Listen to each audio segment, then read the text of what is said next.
Tu entends ce mot partout, liberté financière. Mais qu'est-ce que ça veut vraiment dire? Est-ce juste une histoire d'argent, d'indépendance, ou est-ce beaucoup plus profond que ça? Reste bien jusqu'à la fin, car ce que tu vas découvrir va changer ta manière de voir l'argent pour toujours. D'abord, on critique l'illusion de la liberté. On nous vend l'idée que gagner plus d'argent, c'est être libre. Mais regarde autour de toi, combien de gens qui gagnent bien leur vie sont esclaves de leur travail? Combien ont une belle voiture, mais pas une heure de paix intérieure? Combien sont riches, mais vivent dans la peur de tout perdre? Tu crois que tu es libre parce que tu as de l'argent? Attendons d'autres ce qui vient. Alors la vraie définition, la liberté financière, ce n'est pas avoir des millions, c'est avoir des revenus passifs, avoir du temps, avoir du choix, pouvoir de dire pouvoir dire non sans avoir peur, c'est quand l'argent travaille pour toi, au lieu de toi travailler pour l'argent. Mais attention, même ça, ce n'est pas encore la vraie liberté. La suite va te surprendre. Donc les trois niveaux de la liberté, il y a trois niveaux.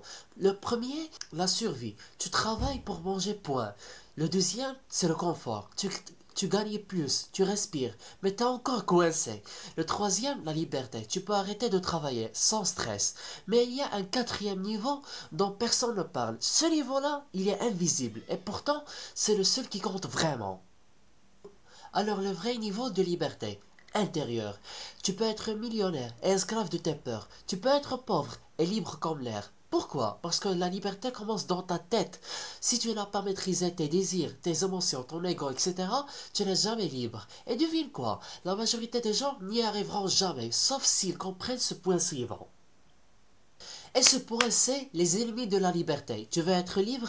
Alors débarrasse-toi de la dette. C'est une prison invisible. La comparaison. Tu vis selon les attentes des autres. La peur du manque. Elle te rend manipulable. Le confort. Il te fait stagner. Il te paralyse. Et il y a un ennemi encore plus dangereux. Tu veux savoir lequel? Continue.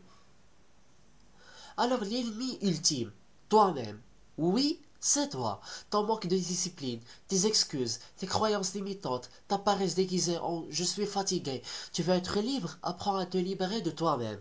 Mais comment on fait concrètement? Patience, c'est maintenant que ça devient pratique. Donc les 5 piliers de la liberté financière. Le premier pilier, revenu diversifié. Pas un seul client, pas un seul patron. Le deuxième, l'éducation financière. Maîtriser les règles du jeu. Le troisième pilier, le mindset d'investisseur, pas de consommateur. Et le quatrième, vie simple, pas cher, mais riche en valeur. Le cinquième et le dernier, connexion à un but plus grand que l'argent.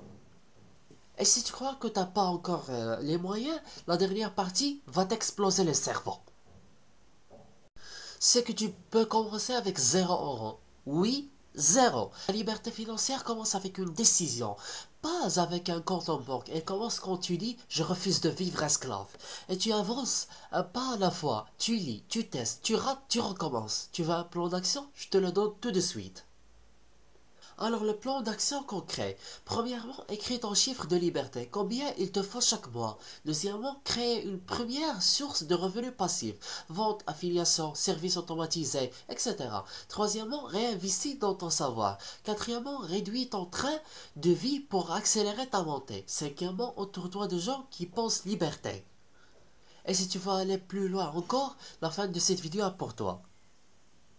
En guise de conclusion, la liberté, c'est ton devoir. Tu ne cherches pas les libertés juste pour toi, mais pour ceux que tu aimes, pour tes enfants, pour ta dignité, pour ta mission dans cette vie. C'est ton droit, mais c'est surtout ton devoir. Si cette vidéo t'a parlé, alors abonne-toi, parce qu'on ne parle pas de motivation ici, on parle de libération réelle, et ça, c'est juste le début. Et je m'interroge, comment es-tu intéressé à ce contenu sans que tu aies une vidéo précédente dont on parle de la liberté financière? Watchlist est un héritage cognitif à l'humanité. A très bientôt.